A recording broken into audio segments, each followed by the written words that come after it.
Bismillah ar-Rahman ar-Rahim. Assalamu alaikum and welcome back to another edition of Muslims Uncensored with me, Robert Carter and Roshan Salih. Now we're going to be talking more about the situation in Syria as well as a few things happening in the local UK news.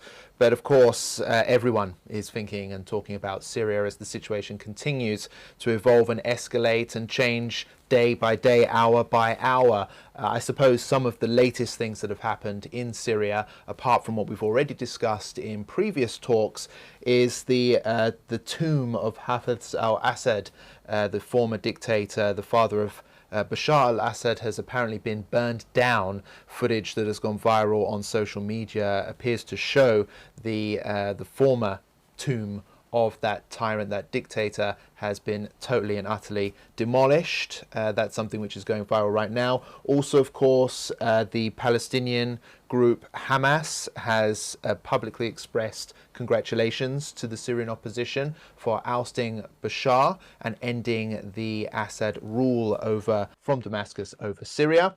But also Israel has been continuing its attacks on Syria as well, launching a huge airstrike offensive across the country, targeting military infrastructure, targeting Syria's defense capabilities in an attack to basically weaken Syria further amid the change of leadership there, and has also launched a military invasion of more Syrian territory around the already occupied Golan Heights region. And according to some reports, Israeli forces may be as close as 25 kilometers from the capital Damascus, although Israel has reportedly denied that they have any intention of going any closer to Damascus. But we will have to wait and see how this develops. So a lot going on in Syria. Roshan, I'm going to bring you straight in on this. What's your take on everything so far? We'll get into the nitty-gritty shortly. Sure. But how do you make of the situation several days after the toppling of Assad now? I have mixed feelings, to be honest. I think obviously the general sentiment amongst the Ummah worldwide is one of happiness that Bashar al-Assad has fallen after 13 years of bloody, devastating civil war. And I think that is the positive. A tyrant has fallen. Obviously, he had major blood on his hands. Ultimately, about 1 million people were killed in Syria, or certainly upwards of 600,000, and millions became refugees inside and outside of their country. The country completely devastated, and without doubt, Bashar has the most blood on his hands because of that. So the Syrian people have a chance of not living under a tyrant, which is something that we all take for granted. So we certainly can't deny it to them. However, I'm probably more pessimistic than most Sunni Muslims, my fellow Sunni Muslims that I know, simply because of two things. One is that Israel has basically destroyed 80% of the Syrian military and navy in the last 2 or 3 days, which means that now Syria is completely defenseless.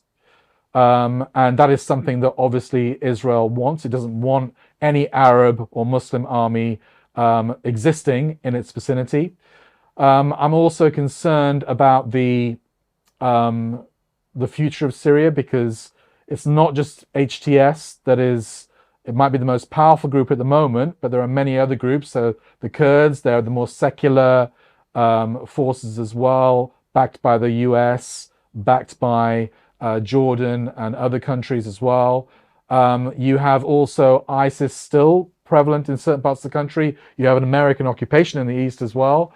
So I think, obviously I'm someone who's covered a few wars in my time, in Iraq and Libya in particular.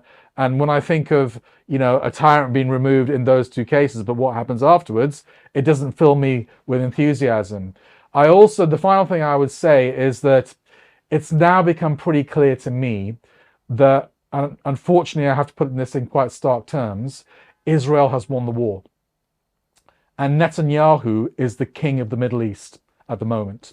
I would literally go as far as to say that Israel has won the war, which started on October the 7th, 2023.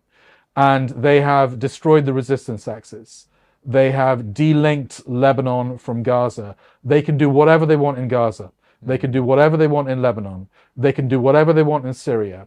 And I'm sure they have their eyes on Iraq and Iran next. And I'm fearful of a civil war breaking out in Lebanon as well. Now, that doesn't mean that we should be too despondent, because obviously we have the hope of the pragmatic optimism that all Muslims should have of a new Syria emerging at some point, even though I think it will take at least a generation. But also, you know, the fact is that political victories can be attained out of military defeats. So, for example, the Americans militarily beat Vietnam, but everyone knows they lost that war. Okay, the Americans beat Iraq and Saddam Hussein, but everyone knows long term they lost that war, and the same in Afghanistan. So, but the reality is that at this very moment, Netanyahu reigns supreme over the Middle East. He's like the new pharaoh, basically, isn't he? Yes. That's a tyrant that hasn't gone yet. I do have a video of Netanyahu, this dog from Tel Aviv. He basically has issued another message to Syria after bombing the country, basically saying that, you know, we're willing to form a working relationship with the new authority, the new regime, whatever you want to call it, in Syria, and has basically said, look, as long as you don't allow Iran back in, or allow Iran to arm Hezbollah in the future in Lebanon, then, you know, we have no beef with you. So I'll just play our clip now so you hear it from the dog's mouth. סוריה.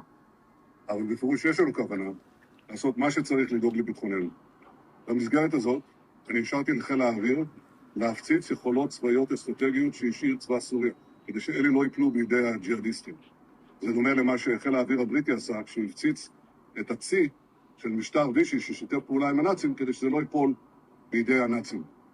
אנחנו רוצים יחסים תקינים עם המשטר החדש בסוריה.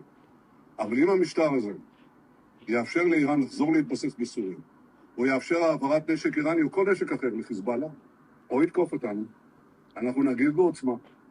אנחנו נגבה ממנו מחיר כבד. מה שקרה למשטר הקודם, יקרה גם למשטר הזה. Now, that's not the only video which I want to play out to you. That's from Netanyahu himself. But we also have a comment from the head of HTS, Abu Mohammed al-Jolani.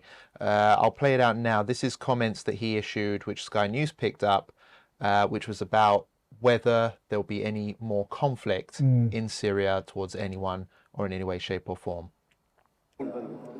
Their fears are unnecessary. God willing, the country will be rebuilt. The fear was from the presence of the regime. The country is moving towards development and reconstruction. It's going towards stability. People are exhausted from war, so the country isn't ready for another one, and it's not going to get into another one. The source of our fears was from the Iranian militias, Hezbollah, and the regime which committed the massacres we're seeing today. So their removal is the solution for Syria. The current situation won't allow for a return to panic. So that's basically it. It looks like the new authority is Syria focused. Yeah. We're not sure how Syria will become. It could become, I don't know, an Islamic emirate for all we know, or something else. But this idea of will there be some kind of like massive offensive against Israel? No. That doesn't look as if it's going to happen at all. And that's something that was speculated. So, and even if they had the will to do it, they can't do it because 80% of the military has been destroyed.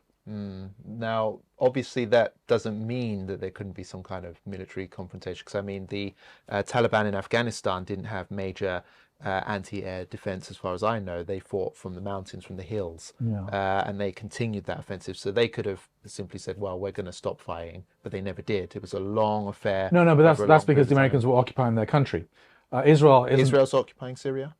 It's occupying a buffer zone, isn't it? And the Golan Heights, obviously, is part of Syria as well. But that's been occupied since 1967. But yeah, no, I'm sure if Israel tried to take Damascus, then there would be massive resistance from the Syrians, no doubt about it. But in terms of going on the offensive, that is not on the Syrian agenda. And we've seen that Israel has marched into this buffer zone, as they call it, which is actually Syrian territory, and the new rulers have done nothing about it. I personally think that's a mistake. I think they need to send out some kind of signal. Okay, I mean, I'm not I don't think it's realistic, even in the most optimistic of scenarios, it's not realistic that they're going to attack Israel at the moment. They're just not in the shape to do it. But Israel's taken a bit of their land, and I think at least come out with some statements or tell them clearly, if this continues, we are going to march to the border and we are going to confront you. You know, there has to be some kind of statement here because that is Syrian land, you know. So it's a bit disappointing that they haven't done that. But yeah, people criticize the resistance axis for not fighting enough or not fighting well. And Syria in particular. Obviously, Syria never really confronted Israel at any point. That the border was quiet. But what they did do is they facilitated those weapons transfers, which is more than any other, Arab or Muslim country ever did.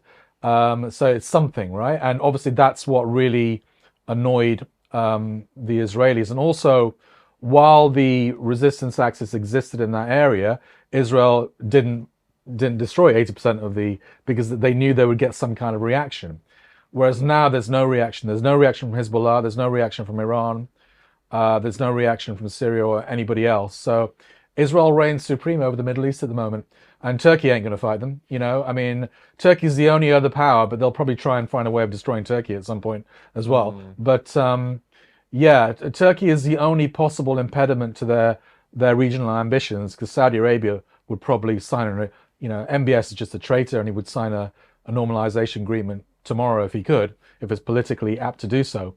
So I think maybe Israel is just waiting for Erdogan to die, hoping that Turkey will go back to the more secular Turkey that it was before. But I can see Turkey's the only regional power now that can. All the other armies have been destroyed. Egypt has been neutered with a peace treaty. Jordan has been neutered. Lebanon has been defeated. Syria has been defeated. Iran is still intact, and Iran will probably be next on their agenda. But I wouldn't write off the Iranians. Sorry, I'm going on a bit, but I wouldn't write off the Iranians quite yet. I mean, they have been defeated in my estimation in this war, and the resistance axis has been defeated militarily. That is, as an idea, I guess it still exists. But Iran has weathered crises before. I think this is perhaps the biggest crisis in Iran's Islamic Iran, the Islamic Republic of Iran's 40-year history, or whatever it is, 45-year history. But so was the occupation of Iraq. That was literally hundreds of thousands of American troops on their border, and even the occupation of Afghanistan, hundreds of thousands. And they both turned those into kind of victories from defeat. So I wouldn't completely write off Iran yet, but it looks as though they're very much on the back foot at the minute. We are going to speak a little bit about Iran, because the leader of Iran did issue some statements regarding the latest developments. What did he say? I haven't watched that, but go on. Yeah. I'm going to come to that. But before we move sort of away from Syria towards the resistance axis, I want to ask you about your views now on the accusation of who's really behind this rebel offensive and the downing of Assad, because everyone's speculating, is this just HTS acting alone? Is this a domestic Syria thing? Or is this like Turkey only? Or is it some kind of US, Israel, Turkey partnership to oust Assad and to put the Iranians under more pressure? What's going on? All right, let's go through it. Let's go through it one by one. So Israel, I don't see any direct link between the rebel groups and Israel. I think the most that you can claim is that their interests have aligned, temporarily. And I'm sure Israel is glad to see the back of Assad. But I think Israel's preferred scenario is actually a civil war where they're all fighting each other. But they don't want those weapon transfers throughout Israel. They don't want the Iranian presence in Israel, like Netanyahu said. So from that point of view, it's no doubt a strategic victory for Israel. But that doesn't mean that the rebels are funded by Israel, as many people say. I see no evidence for this, apart from, conspiracy. But I'm a guy who likes to deal in facts, and I don't see any direct evidence for this. As I said on last week's podcast, there was some evidence that, certain fighters in the south, I'm not sure from which faction, were treated in Israeli hospitals. But above that, I don't see any real direct connection. Now, you can argue that Israel is getting its poison in through the Americans, and the Americans have backed certain groups. You can argue even that they might be doing it through the Turkish, because the Turks have had relations with Israel, of course. But direct relation, I don't see any direct relation between Israel and the rebels. The Americans, Joe Biden has claimed victory. he's basically said the reason why Assad fell is because of this policy of sanctions that they had on Syria, which weakened the government, and also because Russia and Iran have been bogged down in these costly wars. And I think I would agree with Biden that that is the reason why the rebels were able to advance. I think the rebels are, by and large, Syrians, genuine opposition groups to Syria. They've learned some lessons from their military defeat before. They've regrouped.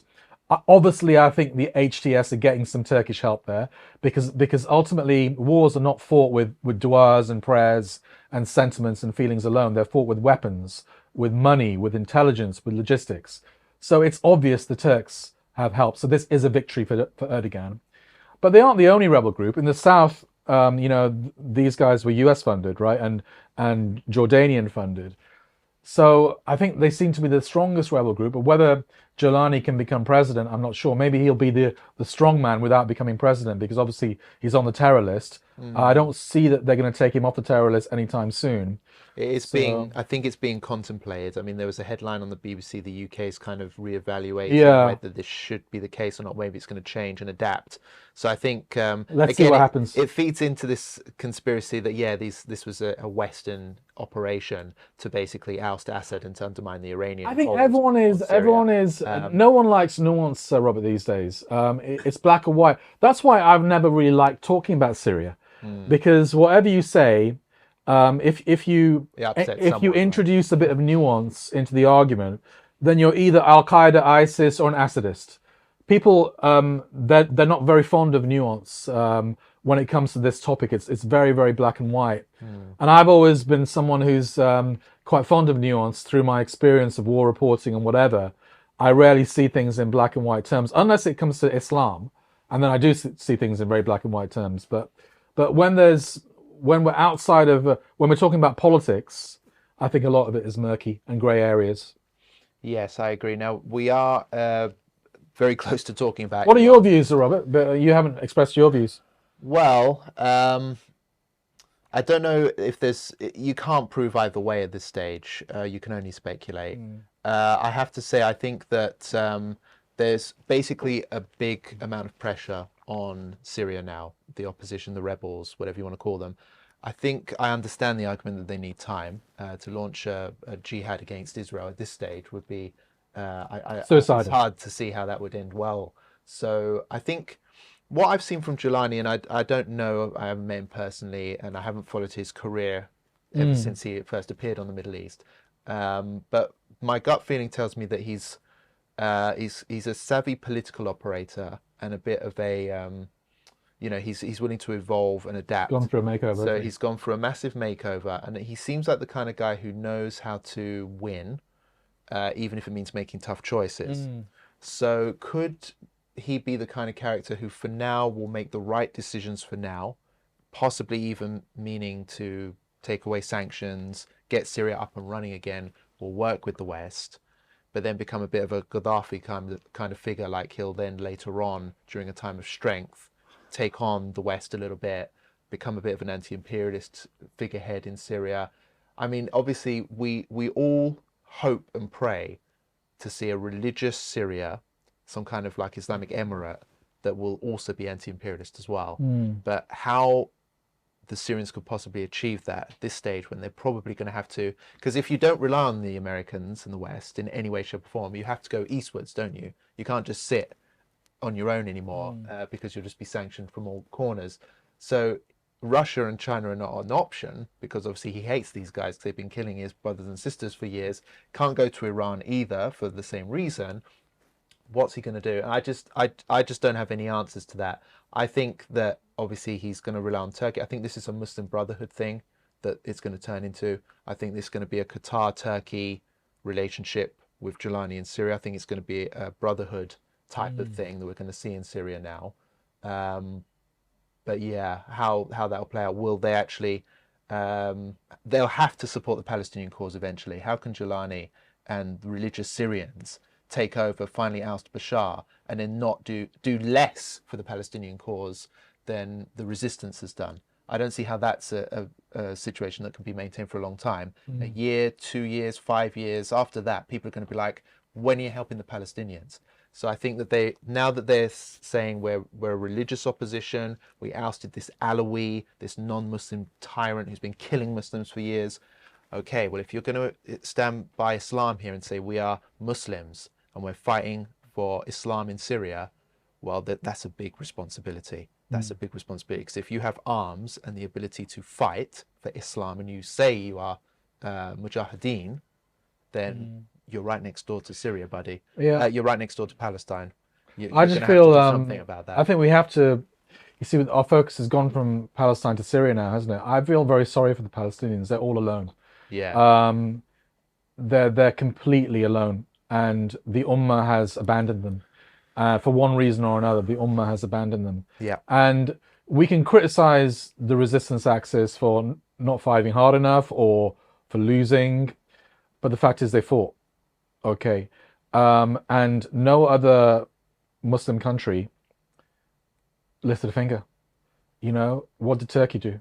What did Saudi Arabia do? What do these powerful Muslim countries do? Egypt has a huge army. What did Egypt do? So this is a collective failure of the Ummah. I mean, I think maybe I'm being too despondent here. You can tell me in the comments, brothers and sisters, but I think perhaps we will look back at this time and say that this was the biggest defeat of the Ummah since 1967. This is the silver lining on this dark cloud is that this tyrant has gone. It's a completely unsustainable situation. No matter how you justify it in terms of anti-imperialism, whatever, you cannot have a dictator ruling over a country that does not want to be ruled by him. You know, simple as that. It's not a sustainable situation. So all this blood and treasure that Iran has put into propping him up in Russia, it's gone to waste because it was never a long-term solution. You know, a long-term solution would have been, you know, some kind of deal with the rebels earlier on, or some kind of power sharing or autonomy or whatever, where everyone's interests could have been safeguarded, but they've thrown all their eggs into this Bashar al-Assad basket, and they've lost. And they've lost big time. And generally, I would say most people in Syria are celebrating. Obviously, you have minorities like the Alawites that are probably scared. Maybe the Christians are scared. Maybe the Kurds are not too happy about it. Maybe even some secular Sunnis are not happy because they've lost some of their privileges. But I think it's fair to say that the majority of the people of Syria are happy that Assad is gone. Well, I think it's avoidable at this stage not to talk about the resistance a little bit more. You've already kind of expressed some views. I'll just tell you what Iran's leader Khamenei has said in a speech about the subject. He basically has said the Iranian position outright, which is that this was a US-Israeli plot to oust Assad. That's all this is, and these are obviously, you know, Western-backed sectarian Takfiris or whatever, groups, that are working to defeat the Axis. But interestingly, I mean, that's what we'd expect. That's what they would say. But what was interesting for me was that he basically said that tough times will make the resistance stronger. He was adamant that the resistance is still strong and will only get stronger. And he actually said the following: this is what the resistance is. This is what the resistance front is. The more you push, the stronger it becomes. The more you commit crimes, the more motivated it becomes. The more you fight with them, the more widespread it will be. And I tell you, by divine power, the dominance, the domain of resistance will cover the entire region more than before. So he is saying that the resistance axis will spread possibly elsewhere in the region, or will continue to expand somehow. So he's promising that. How that could happen, I have no idea. Perhaps they'll focus more on Yemen, so we could see an escalation around the Red Sea region. But how the resistance axis could possibly spread elsewhere in the region, I have no idea. But that's a defiant speech. I don't know what you make of that. Do you believe that the resistance axis has more? Is there more to come from it? No. I think there's less flags in the resistance axis now. Before it had Syria, Iraqi flags, Yemen flags, Iran flags, Lebanese flags. Now it's like a lot of people lacking too. A lot of people would be happy for Iran just to concentrate on itself and Iran, you know, and concentrate on its own country and developing its own country and developing its own society. I think that would probably be an ideal situation. But it's not going to happen, is it? Because obviously Israel has Iran in its crosshairs, and so does the West. So that's why Iran had this forward defense posture, whereby it would fight wars on foreign lands and not in Iran itself. But now I think that it's going to find it increasingly difficult to maintain. You know very well that the Israelis are still going to be after those nuclear facilities. The West will be trying to activate its sleeper cells amongst the population in Iran. We know that there are a lot of, traitors in Iran, pro-West traitors, kind of people in Iran that would gladly see American tanks rolling into Tehran. So I think Iran is in a very, very vulnerable position at the moment. We'll see how it goes. I'm sure Israel will not leave it alone, and I'm sure the West will not leave it alone. I think Trump will have he'll have a kind of a goal maybe of regime change within Iran in the next 4 years. Whether that happens, I wouldn't write off Iran. I think they've miscalculated with Assad. They've lost, but they've survived major crises before. They do have quite a lot of internal support. I think it's not as if the whole population is against them. They're not. I think they have a very strong base of support amongst the people for the Islamic Republic in Iran. So I don't know what's going to happen. But I think they're more vulnerable than they're ever going to be. My hunch is that they'll survive this somehow, as they've survived crises in the past, perhaps with the help of Russia and China, etc. I think Iran's got to figure out a way, because what's happened is it took a decision to back Assad in Syria to the detriment of its reputation in the Sunni Muslim world.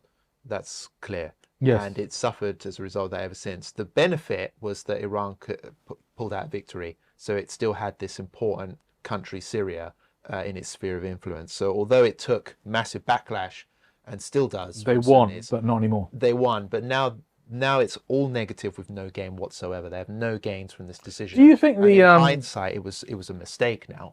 Because it was always a short-term thing, wasn't it? Because it was so obvious that it was a shock to us that Assad fell, because we were focusing on Palestine. But if you think about it, the signs were there. The weakening of Russia, the weakening of Iran, the weakening of Hezbollah. Already we knew that Assad couldn't survive without that foreign assistance. So perhaps we should have seen something like this coming, but we didn't. But yeah, sorry, I forgotten what I was going to say. But they should have realized that propping up Assad was never a long-term solution, simply because he didn't have the support of his own population, and a significant part of his own population, probably the majority, hated his guts. And you can't run a country when that is the case. You can only do it by force. But when all your backers are weakened, then the game's up. I'm not sure what their strategy is going to be now. I think, like you said, they have the ability to come out of this, but it's going to take some very clever leadership now, because I don't know how they're going to get out of it. I think that what we're going to see is a revival of the Muslim Brotherhood. I see the Qataris are basically going to open their embassy again in Damascus really soon. So they clearly have a good relationship with whoever's in charge there. They're doing well for themselves. Turkey's in there, heavily involved, and we know the Qataris and the Turks work together as they form a kind of alliance which opposes Saudi Arabia a little bit and elsewhere in other fronts. So yeah, maybe we're going to see some kind of new Sunni axis. Which is this is what Dilly was saying. Dilly was hoping that, Dilly said two different, I don't think you were there for the live entirely, but Dilly said two interesting things during the live, which stood out to me. One is that the future of Syria, he said that it should possibly run on a kind of like an Ottoman millet system, whereby different groups have a lot of autonomy. So the Alawites can have their autonomy, so can the Kurds, so can the Christians, and the Muslims can run it like an Islamic emirate, Maybe that would be the most sensible way forward. He also said that perhaps we will see the emergence now of a Sunni axis. The Shia axis has failed. It had its time, it's failed, it hasn't been able to take on Israel. What worries me with that statement is that, the Sunni axis, has not I say this as a Sunni, it's not been very impressive so far, right? You know, in the last 50 years, there hasn't been such a thing as a Sunni Axis, really. But also, it seems to be a bit wishful thinking as well. Just let's shake things up and see where the cards fall. That doesn't sound like a plan to me. It sounds like, you know, wishful thinking. And I'm a guy who likes a plan. But I do hope I'm wrong, and I do hope Dili's right, because ultimately we want the best for the people of Syria, and we make dua every day that Syria can have a bright future, a cohesive future, you know, a strong society, a strong Islamic country that can make us all proud. That's what we want, you know. Obviously, we're a bit fearful because we're into politics and we see how the chessboard is moving, but yeah, I hope I'm wrong, and I hope Dili's right. Yeah, I sincerely do. Let's see how it goes. One thing we should discuss before moving on from Syria is the torture dungeons of Assad has been opened up, and obviously what they've found has been quite shocking, to say the least. We've released a video on this, kind of detailing what's happening as it's happening. Let's just play that out now and give you all a taste of the horrors of Assad's death dungeons. It's worse than we thought, Roshan. Than we think. All the deepest, darkest, revolting tales and horror stories were proven true, if not worse. December 8th, 2024, rebel forces reached the notorious Sednaya prison, established by Hafiz al-Assad in 1987. Since Monday, first responders freed 25,000 prisoners, yet thousands more remain unaccounted for. According to the Syrian Civil Defense, our teams that arrived at the prison did not find any secret doors that are being talked about. Instead, what they found in the sealed dungeons were hundreds of decomposing bodies haphazardly dumped into refrigerated chambers. At its height, the Sednaya held approximately 200,000 Syrians, along with other nationals including Palestinians, and this Jordanian man, held for almost 40 years, who now suffers with severe memory loss. 35,000 were subjected to meticulously planned and painful executions in Sednaya between 2012 and 2022 alone, portraying the Red Zone as less a prison and more a facility for the silent yet mass extermination of the opposition. Well, there you go, just a taste of the horrors that we're starting to uncover now as Assad's Syria has come to an end. Any final comments on that? No, I mean, obviously the main sentiment of the Ummah and the main focus of the Ummah over the last week has been about the horrors of Bashar al-Assad. And obviously it's true, you know. He was a man, he was a butcher. And it's interesting, I listened to a lecture by Yasser Qadi, which I recommend that everyone listens to, about the history of the Alawites. So obviously he's an Alawite himself. And these guys are not even Muslims. So even from that, you know, perspective, this is an Alawite regime, right? A Kafir regime, which Iran stood by, right? So even from that, Islamically, how can you do that? I don't know, but this is a sect which is so extreme that even I think most Shias would find them very, very problematic. And I think there was some reconciliation between the Shia groups and the Alawites simply as a political maneuver, because they were in a political alliance. But also they were historically considered to be kind of very barbaric and whatever. And obviously the modern era has done them no favors. They're going to be feeling very vulnerable at the moment. There is a risk of revenge attacks on them. Let's see how that plays out. But yeah, no doubt about it. Bashar al-Assad was one of the butchers of our age, and may Allah deal with him. Yeah, absolutely. Well, I think we have discussed everything that we can at this stage about Syria, but we are monitoring the situation very closely and reporting on it as everything changes. Well, let's come back to the UK now. A new report has been released claiming that right-wing news channel GB News seems to hate Islam and Muslims. What a surprise, Roshan. I had no idea. This lovely channel that always talks so highly about Muslims and invites you on to talk about, you know, topics praising the Muslim community. No, of course not. GB News has been well known for a while, I think, to have some... Yeah. It has Islam on its mind, doesn't it? And not for the right reasons. Let's play out a quick clip now, just detailing some of the things that the report has discussed before we talk about this anymore. A Muslim mayor. British Muslims caused a stir in Muslim countries. Muslim stat.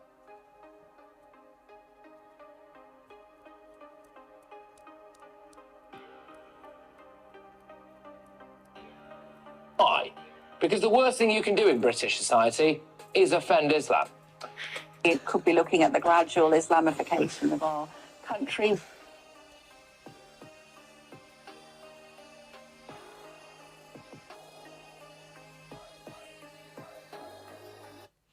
So yeah, that was just a quick snippet. I mean, things that the report has been discussing. I think they said that the term Sharia is mentioned more than the BBC and Sky News combined. I think like half of all their stories is about Muslims, something like that. It's a crazy statistic. It was something like half the mentions of Islam and Muslims amongst the three TV channels they surveyed over a 2-year period. That's Sky, BBC, and GB News. Half of it was from GB News. Yeah, so they're obsessed. They're absolutely obsessed with us. I think they hate because they ain't. They're literally obsessed. Like, why are these Muslims doing so well for themselves? So they're just attacking. Oh, they want to become Muslims. They want to be they're jealous Muslims. haters. That's what I get. If you're obsessed with someone all the time, you're pulling their hair in class or you're bullying them. It's normally because they actually like love you and they just hate that you're better than them or something like that. Do you know what I mean? So I think they're bullies who are just hate that because they ain't. I don't know. What do you make of it? I actually read this report. So this report is by the Centre for Media Monitoring. I think that's basically set up by the MCB a few years ago. I read the report. I liked the report. I thought it was an excellent report. It was a really interesting read, and it pulled no punches. And it wasn't just Muslims that put this together. I think it was a few non-Muslim journalists that did the research as well, like Gavin Esler, ex-Newsnight presenter, and Stuart Purvis, ex-ITN guy, ex-Ofcom guy as well. I'll get onto the GB News reaction to it because I think that's interesting as well. But what this report is saying, and I think Muslims can see with their own eyes, is they're obsessed with Muslims and Islam. Most of the stories that they do about Muslims and Islam are negative stories. They do have some blatantly Islamophobic presenters in the past, like Calvin Robertson, so blatant Islamophobe, calls Muslims Mohammedans. He's not working there anymore. I don't think he got sacked because of the Muslim stuff. I think he got sacked for other reasons. Do you remember why he got sacked? I don't, but I can probably check it out. And there were a few others, and then you have this Darren Grimes guy as well. So in the past, you've had people that have been clear inciters and clear Islamophobes. And I think a lot of the other presenters, and certainly the guests, there are still blatantly Islamophobic guests that they have. Some of the presenters might not describe themselves as Islamophobes, and they might take exception to that. But certainly there's an Islamophobic undercurrent to everything they do, or a lot of the stuff they do, in terms of how the stories are framed and chosen. So it's clear to me it's an Islamophobic channel. And I agree wholeheartedly with the conclusion that they hate Islam and Muslims. Now, Patrick Christie's, I watched his segment last night. I was actually invited onto the show and then kind of disinvited. I'll tell you about that in a second. But he took great exception to the fact that he was called an Islamophobe. And then he went on to do a segment about first cousin marriages. And Muslims having sex with their first cousins. Oh, that's not... But yeah, anyway, he took great exception to being called an Islamophobe. And what he says is that these allegations are defamatory, they're libelous, and GB News said this as well. It's not true. All they're talking about is legitimate issues like grooming and mass immigration and radical Islam and all that kind of stuff. So what he's trying to say, and what the channel is trying to say, is that they're not against Islam and Muslims, they're against radical Islam. That's their defense. But I think even non-Muslims are looking at this channel and they're thinking, you know, it's basically a Reform UK channel. That's the constituency. And if you look at the comments on their, you know, even if the presenters aren't Islamophobic, their viewers certainly are, like blatantly, like that their fan base certainly is. And obviously they're playing to that fan base. I was invited onto this show because they wanted me on. I actually suggested it to them because I'm in touch with GB News. I've appeared a few times. I've declined many of their invitations simply because maybe I was busy, but also they tend to choose topics which paint Islam in a bad light. And I've got no interest in going on those kind of shows. Yeah, for them to wag their finger at you. But it's one of the few channels that still invite. I don't get invited on the BBC anymore or Sky News. Yeah. So yeah, get me on GB News. You know what I mean? It's like the only ones that'll have me anymore. You know. But why didn't they have you on in the end? Yeah. So basically, I suggested to them. This is an anti-censorship channel, right? And then they wanted to. Yeah, I'll explain to you. Yeah. So I actually said to them, look, get me on tomorrow. I'll talk about this report. and and it'd be good for you to kind of like talk about this. And they actually invited me on, and then suddenly a question out of the blue came. Oh, what do you think the MCB is an extremist organization? And I said, no. I think actually they're God Save the King type Muslims. They're a very liberal organization, and a lot of Muslims think that they're too liberal. But at the same time, they do stay within the framework of Islam, and there are Muslim brothers and sisters, etc. And they said, well, actually, we're going to do the show about the MCB and who they are. And I said, well, if that's the case, I've got no interest coming on the show, because if you're going to flip this, not talk about the report and talk about the MCP, then I have no interest in facilitating that. But I do think you should talk about the report. And then said, don't worry, we'll handle the report, but with our own panel. And of course, four non-Muslims talking about a report. How great GB News is. Talking about how great GB News is. Talking about how this report is a load of rubbish. And they did say, and I don't know whether this is true or not, but in the interest of fairness, they did say that the report had misquoted Patrick Christie's in particular several times. And I haven't looked into this. Allegedly. If they have done that, then it's very sloppy. I don't know whether they've done it or not. But if they have done that, they've undermined their own, because I think if you look at the report overall, it's a very good report. But if they've made some sloppy mistakes, and I don't know whether they have, but if they have, then they've made it quite easy for GB News to rubbish the whole report, and they shouldn't have done that. Yeah. But the essential thing, Robert, sorry, I know I've been talking a long time, I'll stop here. The essential thing that they're asking for is for Ofcom to step in and start regulating GB News. Because Ofcom is the regulator of broadcast news.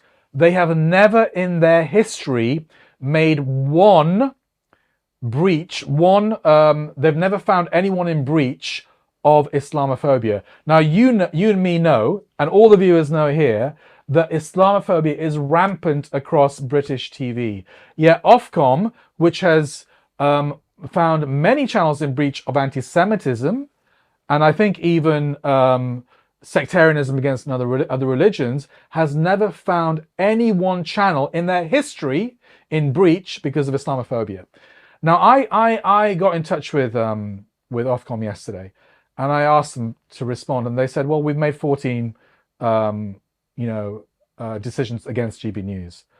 And then I asked them, has one of them been against because of Islamophobia? Because that's what they're most famous for.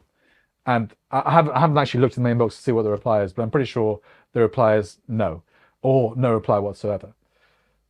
Ofcom need to take action against GB News. I'm not saying ban GB News, but they have to be regulated. They can't get away with having this obsessive focus about one group in society.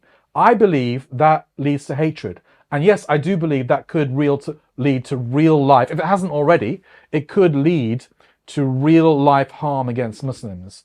So GB News and Talk TV as well, they need to be reined in by Ofcom. They're not going to do it themselves, clearly, because they have this certain ideology. So Ofcom needs to step in. We're not looking for any special favors as Muslims. We're just asking to be treated the same way as Jews are treated, Hindus are treated, Christians are treated, etc., etc. We're looking for some equality, and we're looking for some kind of protection from this, from people that are whipping up an atmosphere of hate against us. Well, let's talk about cousin marriage, seeing as you brought it up. That's something which has been trending. Basically, it's basically been recommended a law change on the issue. They want to outlaw in this country first cousin marriages, and some are outraged by it, including it appears Iqbal Mohammed, who's the independent Muslim MP for Batley and Shrewsbury. He spoke up against the measures being debated in Parliament. Unfortunately, he wasn't successful, because they are going to continue debates on this and have furthered the like how it works to get a law implemented. They debate it first and then push it through and then have a vote on it, I suppose, eventually.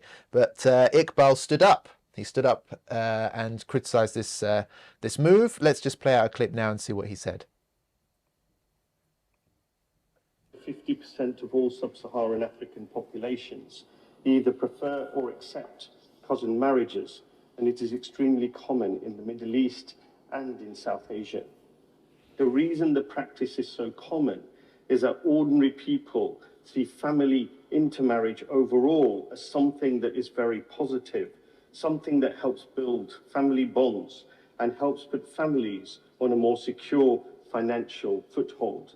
However, as is well documented, it is not without health risks for the children of those relationships, some of whom will be born out of wedlock.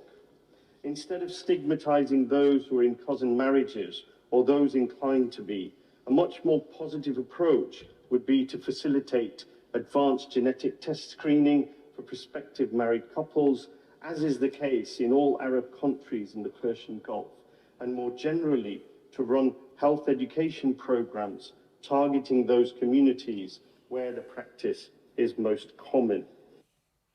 To be honest, I thought that was a very fair point to make. I mean, the fact is, they're not going to be able to police this. You know, the fact is, Islam permits it. It's common in those parts of the world, and even in non-Muslim parts of the world too, in Africa and elsewhere. Very, very common. It's been done probably throughout all human history, to be honest with you. Even in the West. Including in the West, and it's still probably done in the West. Go to parts of America, I dare say, there's still some cousin marriages going on. More like brothers and sisters. Yeah, they go a step too far in Alabama or wherever it is. Even though, you know, but the fact is, you know, I think that there are serious problems here because left-wingers as well, not just right-wingers like GB News, but left-wingers as well, like Politics Joe. They've been, you know, scoffing and smearing and having a right pop at old Iqbal here for his stance. But the fact of the matter is, I mean, Politics Joe and all these lefties, leftards I call them, they would get their knickers in a twist over an issue like this, which is something which Islam stands by. But then when it comes to, I don't know, someone identifying as a basketball, wanting to have a relationship with someone who identifies as a cat, they would be all for that. Do you know what I mean? They would defend their right to same-gender relationships. But when it comes to something which in the Islamic world is permitted, they're like, oh no, that's outrageous. Oh, we can't be permitting that. That's backwards or whatever. I just think the West seriously needs to get out of this idea that they know what's right for everyone and their culture, their way of life is better than everyone else's.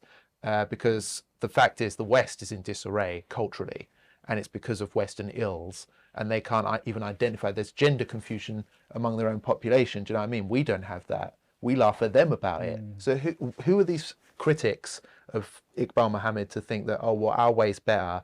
How dare you make this comment about cousin marriages? Do you know what I mean? So what do you make of it, Roshan? I see you're being very quiet over I was there. watching GB News, and I'm not married to my cousin, by the way. I don't think you are either, right? So yeah. So I was watching GB News yesterday, and they did a segment on this, and they introduced, you know, they were talking about the genetic issues that could arise through first cousin marriages, and they overlaid the words with an image of a severely disabled Muslim boy on the floor, wriggling around on the floor. Like, you know, this is definitely going to happen if you have a first cousin marriage. Yeah, look, I mean, I think, right, first of all, it's halal, it's permitted in Islam. So for that reason alone, we have to defend it. Well done to Iqbal Muhammad to getting up, perhaps exposing himself to ridicule. Alhamdulillah, in the mother of all parliaments, or the, you know, the, yeah, I was going to say illegitimate child of all parliaments. he gets up and he defends Islam, because that is the Islamic position. So that's the first thing to say. I'm someone who, whatever the Islamic position is, it's very easy. Whatever the Islamic position is, you defend it. Whatever Islam is against, you're against. That's it. Simplify your life, brothers and sisters. That literally simplify your life and just follow that rule. Whatever Islam is for, we are for. Whatever it's against, we are against. No matter what country we're in, okay? So that's the first point to make. The second point to make is that, yes, there is some medical evidence that first cousin marriages, because of the genetics being closer, poses some health risks. Like, for example, if a brother and sister got married, you know, or had sex, astaghfirullah, of course, if they did that, then obviously that the child massively increases the chances of turning out to be an, you know, some kind of deformation, right? And for first cousin marriages, it's not the same kind of risk, but it is a risk. But I think what Iqbal said is more sensible. First of all, you can't enforce this because it goes on too much, especially within certain communities. So there's too many of those people who exist, you know, and too many of their children that exist. And in most cases, alhamdulillah, the children turn out to be fine. But the genetic testing, that's an idea. That's a practical solution. You know, if first cousins are thinking of getting married, whether they're Muslim or non-Muslims, quite frankly, then they could have some genetic testing done beforehand just to see what the probabilities or possibilities are. But ultimately, you know, Robert, this is all about another Muslim bashing exercise. Why are they bringing this stuff up? Is it really the top of the list of priorities in the UK? It's simply done just to bash Muslims again.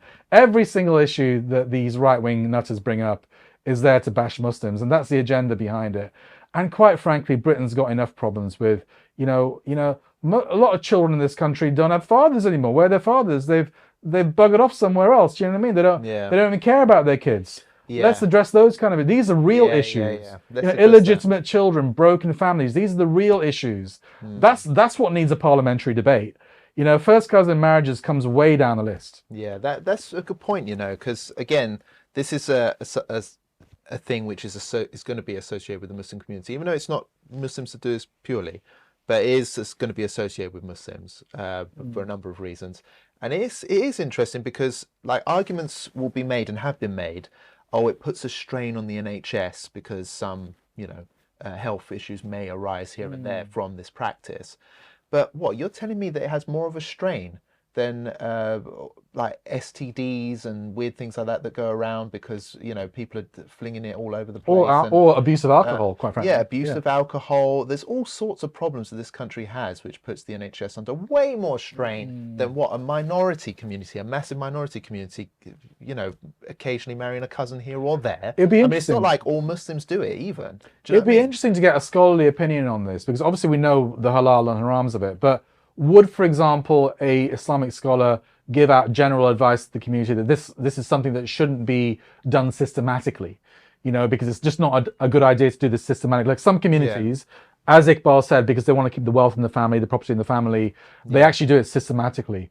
I would say, as a non-alim, I would say that is probably a bad idea, and we should probably send that message out to the community. But others could correct me. It's not my field of expertise. Yeah, absolutely. Again, and it's not like Islam literally says you have to marry your cousin all the time. Do you know what I mean? It's like it's not outlawed. Yeah. It doesn't mean that every Muslim does it. So again, I think you're absolutely right. It's just it's a bit of a non-issue which is being obsessed about almost for some reason. To me, how many families does it affect? I mean, I can imagine it could affect thousands of families in the UK, I suppose. But I don't know. It just seems like a. Well, we've reached that point in the show where you like to interrupt me before we end. So I wonder if there's anything else in your mind. No, obviously just your comments, brothers and sisters. We are going to relaunch the show in the new year with a few more bells and whistles. We're going to be in a bigger studio, inshallah. We're going to have a nice little intro, nice little outro, maybe a nicer set, better sound, better pictures, maybe better clothes as well. Get a wardrobe. Get a wardrobe because none of us are exactly like fashion icons, are we? Do you think we should just wear? Should it be obligatory to wear Islamic clothes? I think that could be the way to go. I think we need a little like majlis, like a sitting area. It has to be either shalwar kameez or jalabiya, right? That it has to be obligatory, right? Yeah. How can we be more Sharia compliant on the show? We have to be more Sharia compliant. Yeah, absolutely. We need like a shahada flag at least. Yeah. Things. Let's see. Yeah. How else? I mean, you've been to Afghanistan, so you should know what they're doing over there. Yeah. I'm not very good at interior design, but any suggestions, brothers and sisters, things we can. You can donate your stuff to us, even like if you got a spare majlis that you want to donate to us. Any old tut you've got at home. Yeah. No, I'm serious. If you got something that you want to donate, so that we can spruce up the show a little bit, because we're always short of a bit of a bit of cash. So. Anything that is going free. If you want to donate to us, then if it's good quality. Is this a bad idea, or is it? You're laughing. You're going to be inundated. I'm getting you a new phone for free here. if you can't be bothered to visit the skip, just send it into 5 pillars and Rosh will sift through it, I suppose. But there you go. I mean, we are approaching the end of the Gregorian calendar. Something which we shouldn't be following here, I suppose, but it's the Western New Year, and it is an opportunity, I think, for us to just revive the show a bit. I think you guys appear to be enjoying our content. We appreciate your comments and support, and I think we should take it up to the next level now. I think so. I think we have a good. I think our show is quite unique in the sense that I don't think there is another like a weekly roundup of the Muslim news anywhere, and especially one that's done in our style, which is basically a chatty kind of style with a few bad jokes thrown in here and there, and a relaxed style. I don't think that exists anywhere at all. So I think we have a little bit of a unique show. I think we just need to spruce it up a little bit and maybe promote it a bit more as well, and maybe do a few shorts as well on social media. Yeah, this is stuff that obviously we're doing so many other things. This is only one day of the week for me and Robert. You know, the rest of the week Robert's relaxing and I'm working. You know, it's like no, but obviously we're doing many other things. So yeah, inshallah we'll improve the show. Great. Well, thank you very much, everyone. Of course, please like, share, and subscribe. It helps the channel immensely. Keep your comments coming in that comment section as well. And inshallah, in the next show, we will read them out as we like to try and do whenever we can. But until next time, it's Assalamu alaikum and ma salama for now.